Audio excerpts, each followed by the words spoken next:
Folks on my channel know the bond market broke on Tuesday evening.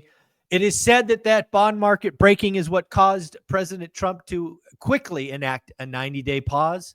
But what I wanted to know is what happened in the DSCR world. Are Wall Street and these money funds getting nervous? Are they getting aggressive?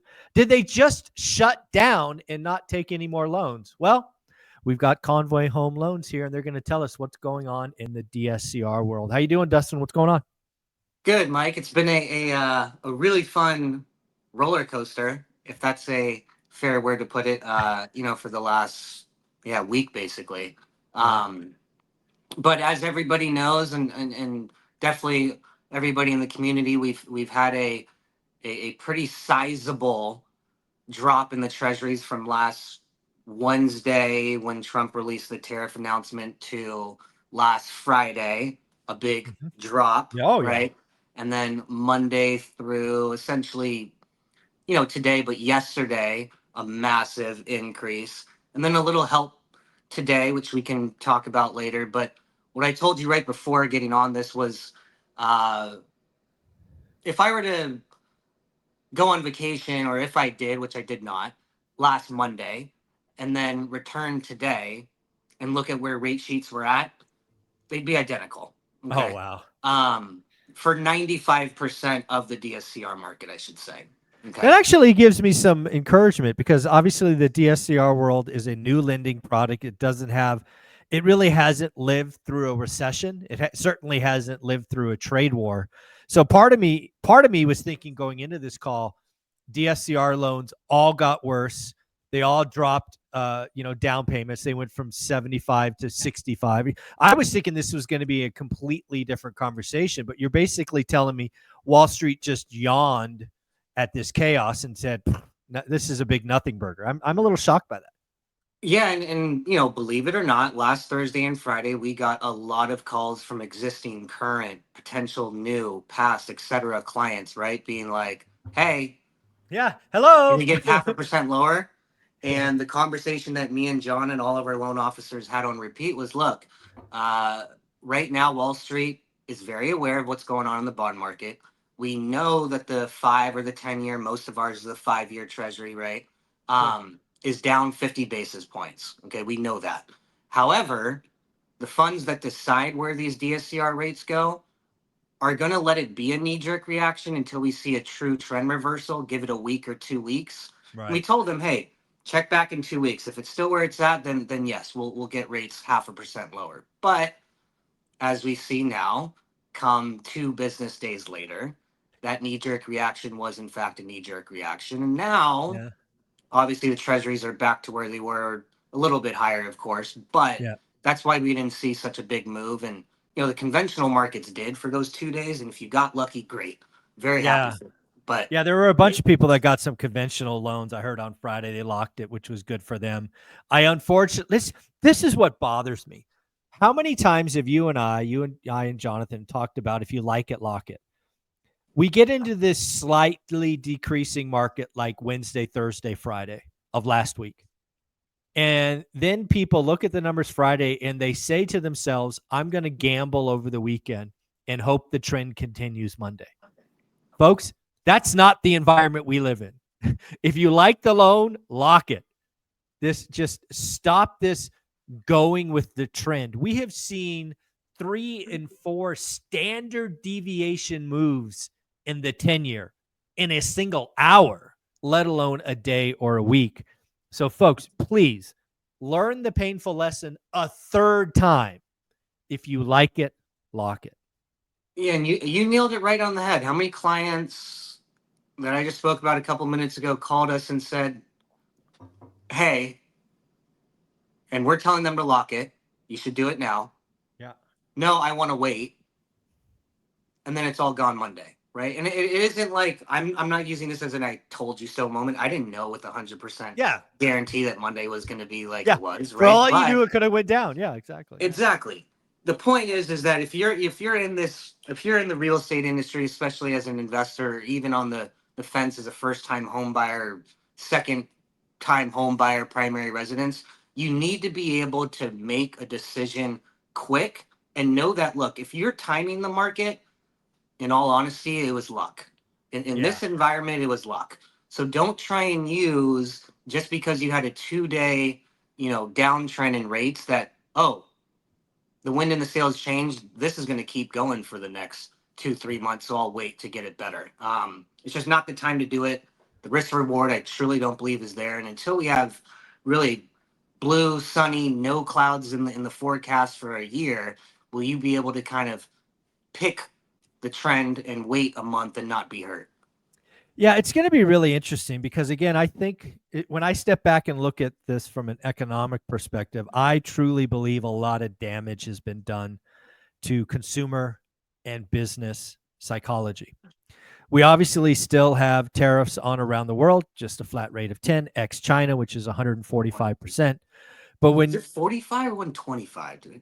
I think I just read this morning, they corrected it. It's 145. Okay.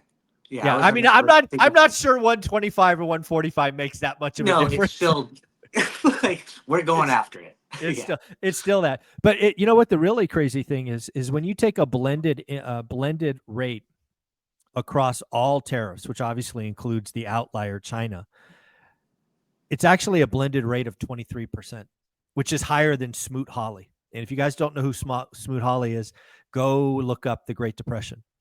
And I think there's been a lot of economic damage.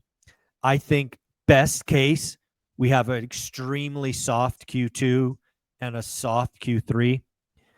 And we also have more inflation coming. This is setting up to be a disaster for the Fed. It's going to be a disaster. Low GDP, probably negative, rising unemployment, and rising inflation. I don't know what they're going to do. Jerome Powell's basically said we're not doing anything, but this is going to be wild, I think. No, and there's so many factors, like you just said, that are going to influence where mortgage rates go, where treasuries go. It's not. I tell clients a lot that it's not just a domestic, problem that we have right now. It's a global problem to figure this all out and where we're headed. And for example, CPI in core this morning, right? Like Down. in a normal market, that would have really Oh, set you're the bond. right. Like, this was the best inflation report we've had in March of 21. March. This is the best reading since March of for 21. core, right? Yeah. So Yeah. three March of geez, 4 4 years. years. 4 Okay, years. I was almost thinking three, but 4 years, the best report we've had in 4 years. And yes, did it have some impact on the treasuries today? Sure, I would believe A so, little. but Yeah. it would have had a whole lot more if we didn't have the 50 other things that are kind of dragging it down right now. And I think that's a wise advice. And if we were just to go in a time machine and pretend this report came out before Liberation Day, or perhaps Liberation Day never happened, we get a reading of headline at 2.4 and core at 2.8. The 10-year is probably down 20 bips, 20 points, 15 for sure. At least. Oh, I mean, you should know better than I. No offense, yeah. but I Yeah. would. My Yeah. my betting hand would be it'd be more than that. Truthfully. Yeah, because because at the time the market was betting on 5 cuts, and if you're going to get rate cuts, you got to get inflation lower. And dude, I don't know about you, but 2.4 is awful close to 2. Right? We've been I mean, battling that for 4 years. We've been trying to get close to 2 for 4 years now, and we're at 2.4. And it's like, all right, that's just yeah, another little yeah, small print in the newspaper for today. But yeah. Yeah, but here's where we're going with this in our world. Again, if I think about the economic damage, the psychology damage, just the hot, the craziness in the stock market, which is going to fray everybody's nerves, I think consumers are going to pull back. I think a recession is more likely than not, and yeah, we might I just don't know what the Fed does. Lower GDP, higher inflation. These tariffs are going to bring inflation up. Will it be transitory? We'll see. But I guess the one thing I know for sure is we're going to have demand destruction.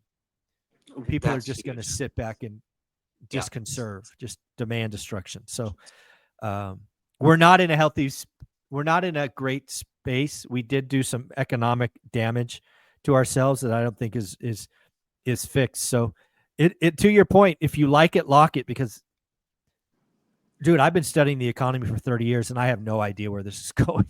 I have no idea. No, it's a fun ride or scary ride, but it's going to be moving a lot, and you know we've got a clear volatile market that we're in right now that just got even more volatile with a guy driving the boat or steering the ship that's I don't even know if volatile fits his you know personality, right? So Yeah. um you know, and catching one more time on there, if you like it, lock it. Look, we're always pushing that, and we're always communicating with our hedge funds that buy our DSCR notes. And I'll put it this way: 6 weeks ago, when we rolled out that 60% loan to value 5.75, right? Mm-hmm. DSCR loan 30-year fix. Yep. The treasuries were at the exact same 6 weeks ago as they are today. Mm. Okay. But That's that funny. same hedge fund that wanted to offer the 575, now what did they do? They increased their spread between the treasuries and the rate they were feeling comfortable with because of the uncertainty coming up. So this isn't a doomer end to this video, but now that 575 that you could have locked for the last 6 weeks, even though treasuries are the same, the floor is now at 6.1. Yep. Okay. So that, you know, a 37, 40 basis point move when nothing's happened with the treasuries. That's what a lot of consumers are like, where's the treasuries exactly? You got to Yeah. keep in mind that spreads can change at any time whenever a fund wants. That'll not be the same as what you thought it was a month or 2 months ago. Yeah. I am curious when you look at your book of business and you think about the phone calls you had last week versus this week, are are investors do investors really are they acting any different? Or is it home buyers that are really acting different? Truthfully, I do not have the biggest pulse on home buyers. Okay. Okay. Some Fair of enough. our LOs, you know, Yeah. only work with you know, first time home buyers and agent referrals and whatnot. Me personally, 90, 95% of my business is with investors, right? That's cool. Um, I don't think there's been any change, truthfully. And They that's understood it better and they yeah. knew that Thursday, Friday, can I do, should I? And I told them, look, I can't yet, but give me a week. And if it stays here, it will. And they're more understanding because they've been on this ride with Yeah. us that, all right, everything is gone. That's that I am starting to think, I was at a couple of I presented at Ryan Pineda's mastermind and then was at Deal Champs over the weekend. And my talk track was basically 2025 is the year of the investor. Because again, we keep our head down. We don't really care about the cost of capital. Sure, we want it lower, but as long as it's the same for everyone or nearly the same, we just go out and create great deals. We write offers, we follow up, we do off market, we just do what we do. And investors are going to be one of the only people making moves in 2025 as the homeowners step back, as stock investors who are looking for huge down payments from their stock portfolio get smashed. Yeah. And yeah, 2025, the year of the investor. I mean, look, you're the king at this, and you tell me if I'm wrong, but you're going to get a much better and a greater deal, and you're going to find a much more needing, desperate, willing, have to sell seller in a high interest rate environment rather Correct. than a low interest rate environment. So taking as much as you can, you know, from that as an investor, I think is just so important to cash Yeah. in on. At the end of the day, investors, the good ones, we want less competition. Congratulations, we have a lot less competition. Next, we want more supply. Congratulations, we have more supply. And we want a higher percentage of motivated sellers. Congrats, folks. We ran the table. 2025, the year of the investor. Dustin, where can people find you or reach out? Just go to our website, convoyhomeloans.com, and make sure you click the drop down. I love being able to do that. Mhm. That you came from one rental at a time. Folks, on their page, there's this little blue link that says apply now or more info or whatever the heck it says. Contact us. Click that. Down at the bottom of the screen, where'd you hear from us?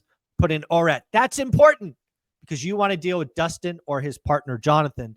You don't want to be just thrown in the queue with all just the normal people. You want to be treated special at one rental at a time. Thanks, buddy. Take care. Thanks, Mike.